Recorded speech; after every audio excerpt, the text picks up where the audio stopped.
John, dear John, by the time you read these lines, I'll be gone. Hello, I'm Jonathan. Welcome to my video analysing and paying tribute to the opening episode of John Sullivan's 1986 sitcom Dear John. That's the original UK version aired on the BBC. I know. Oh, really? I don't own copyright on any of the clips I'm going to show you, but I'm claiming fair usage on the grounds of analysis. If you wanted to track them down, DVDs of the 2 seasons plus a Christmas special they made are available. Did I miss a chapter? John Sullivan was already a well-established writer by 1986, following the success of Citizen Smith and Just Good Friends. Not to mention Only Fools and Horses, which predated Dear John by about 5 years and of course ran for many years afterwards. I'm hoping to do the same treatment for all the other episodes of Dear John and maintain a gag count so that we can sort of plot the trajectory of the show as it goes on. Commonly, I think Dear John was felt to have run its course by the end of its 2nd season, but then 2 seasons was enough for shows like Fawlty Towers and The Office, so I think some shows are just meant to burn brightly and die young. In any case, I think this opening episode is well worthy of a review, just as a standalone piece of comic writing. You will enjoy it. In some ways, the first episode should include some of the best material. It would normally include the kernel of the idea that made its writer think, yes, this could be a show. And that idea could have been honed over a number of years, whereas in later episodes, the writer may have been working to more of a deadline. Conversely, some sitcoms don't seem to hit their stride until at least their 2nd season. Seinfeld and Blackadder are good examples of that. Remember also that your opening episode needs to cover a fair bit of ground to establish its setting and introduce its characters. John, our protagonist and a languages teacher, is intelligent and generally well-intentioned. Me? Kate is another smart, sympathetic character, and her initial reluctance to share her story with the other characters makes her ripe for development. I'll rephrase the question, shall I? Louise is very okay-yah, Ralph is a bit of a dweeb, See the cat over there with the out of order sign in his eyes? and Kirk presents as a very larger-than-life, chauvinist buffoon. A critic might say the latter 3 characters, being rather two-dimensional, hampered the longevity of the show. For an opening episode, however, those characters are very clearly drawn. We don't need to spend much time in their company to get a grip on who they are. And also they are very articulate. Even nerdy, deluded Ralph can argue his corner. What's good about them is how they remain consistent to their own personas. They're not just there for the writer's convenience to spool out set-up lines, adopting whatever position is required. They feel like they're their own people. You often hear a funny, successful show described as a laugh a minute. Well, my theory for the opening episode of a sitcom is it requires some strong set pieces, some good characters, and some very carefully crafted writing in order to hit, say, 30 solid laughs in amongst all the introductory information. So, let's see how it gets on. What's this then? Holiday? No, it was over days compulsory sick leave, so I thought I'd try and make myself ill. Must have come as a bit of a shock to find your best friend bedding your wife. Yeah, I've had better starts to the week. I'll tell you something else that's funny. What's that? He used to charge me for petrol. I should have you on my list. No? Sorry, forgot about you. Oh, that's okay. I had that effect on people. My name's Clive and I'm a alcoholic.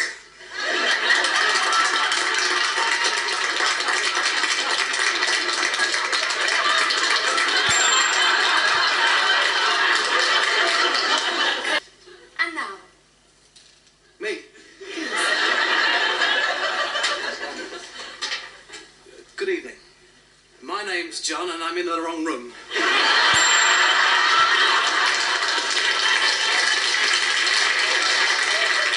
John, I know you have a drink problem. My friend, I popped into the local booze pub at lunchtime. We've all been in that pub, John. Oh, really?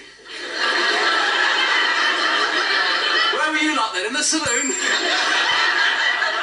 The one-to-one club. It's for divorced people.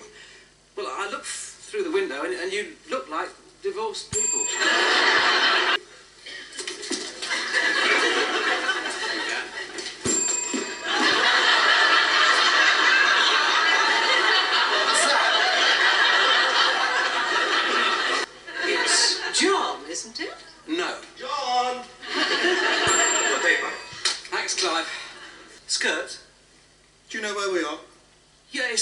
city centre. This is Frustration Boulevard. Take a look at the opposition. See the cat over there with the out of order sign in his eyes? That's Ralph. I was talking to him earlier. He has all the sparkling, effervescent personality of a swamp. Put a couple of skirts in the back of the wheels, then we'll cruise down the Miracle Mile to Joe Fong's, yeah? Got a car? No. Oh.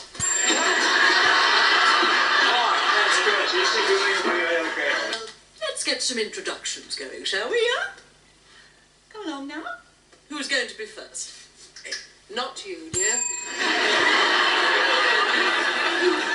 Right. My name's Brian, and I'm an alcoholic.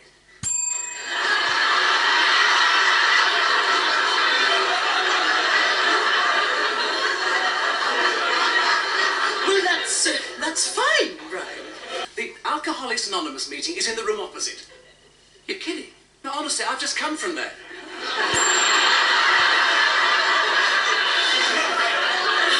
I have been busy. I made the...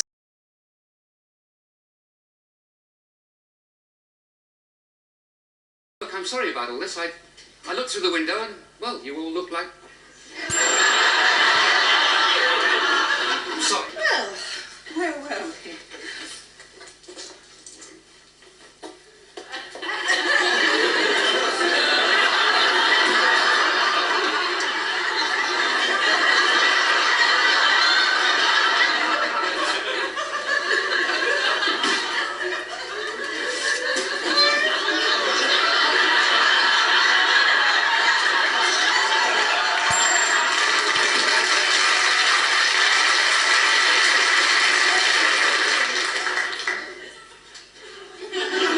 Are you staying?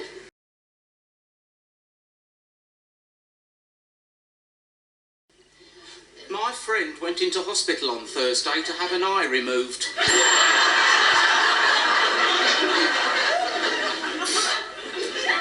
Is there something wrong with his eye?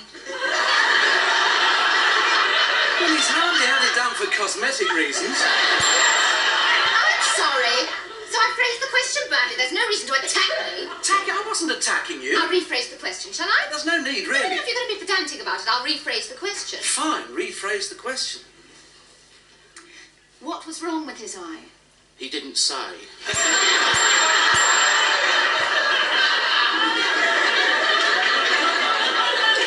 Yes, Ralph, I had an operation once.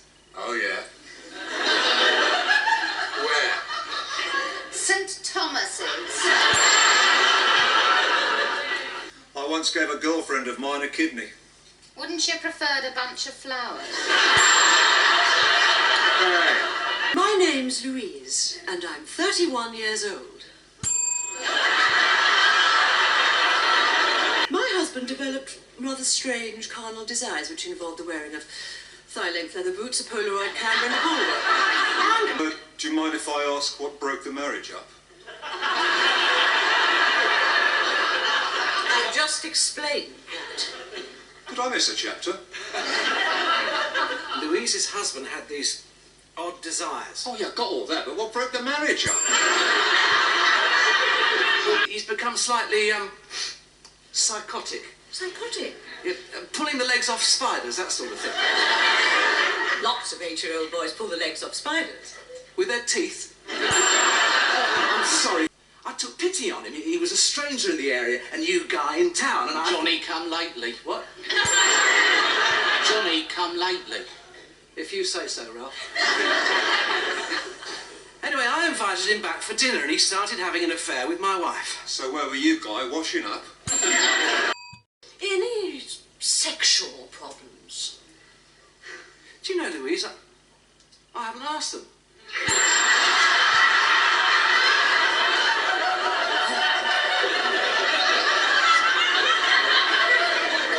You mean between me and my wife? No. And he was Welsh. What's that got to do with it? My parents were Welsh. Certain tribes on the island of Sarawak think it polite to allow their dinner guests to sleep with their wives.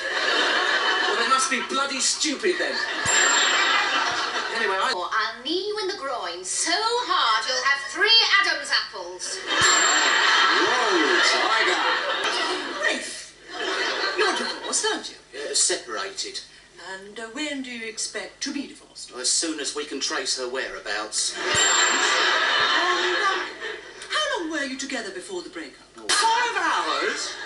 She left me during the wedding reception. We're about to deport her, but in the meantime, she fell in love and married me. It was kismet, I suppose. Anyway, why get in the pits over some ugly commie chick, huh? I don't believe him. Who said she was ugly? Ralph did in the cafeteria. I said she was plain. Yeah, plain ugly. Are there any sexual? Well, Louise, there wasn't time to find out. Couldn't you find somewhere private? A cupboard? Well, the chances are all his wife wanted was a good man. She had a good man. Who? You! A good man would have found a cupboard. What is this thing he's got about cupboards? If you're such a good man, why did your wife leave you? Maybe she got claustrophobic. Okay. We can pick it up next week. Ray, do you feel better for having talked about it? No. Good. Well, let's all get our things together, shall we?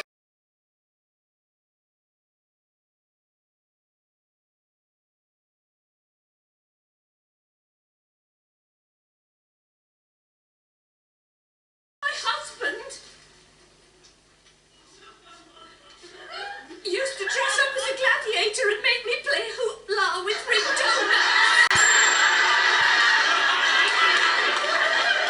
Okay. Just another 5 minutes.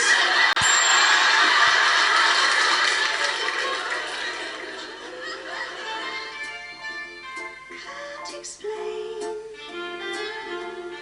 Like the weather, one day sun, next day rain. Whatever. So there you go. I made that 42 solid laughs in that opening episode. And I've not included some of the smaller titters, and you'll see that I've grouped together some of the laughs that kind of come in clusters. I think that would stand up well against any other sitcom, and hopefully we'll see how it stands up against future episodes of the same show. I think the idea of the mix-up between the Alcoholics Anonymous group and the Encounter group is a really, really strong construct, and you could see how many big laughs they packed into that while seamlessly introducing the setting and the characters. To my mind, that's a really clever piece of writing. If this had been something that I'd written, I would have been particularly gratified to hear the moment where all the extras get up and leave the room, and the audience enjoyed it so much they actually burst into a bit of a round of applause after they'd finished laughing. That would have been music to my ears. And that was my review. I hope you liked it. I never get tired of talking about sitcoms, so please feel free to put whatever comments you want below this video, and consider subscribing if you want to see more content a bit like this. Thank you.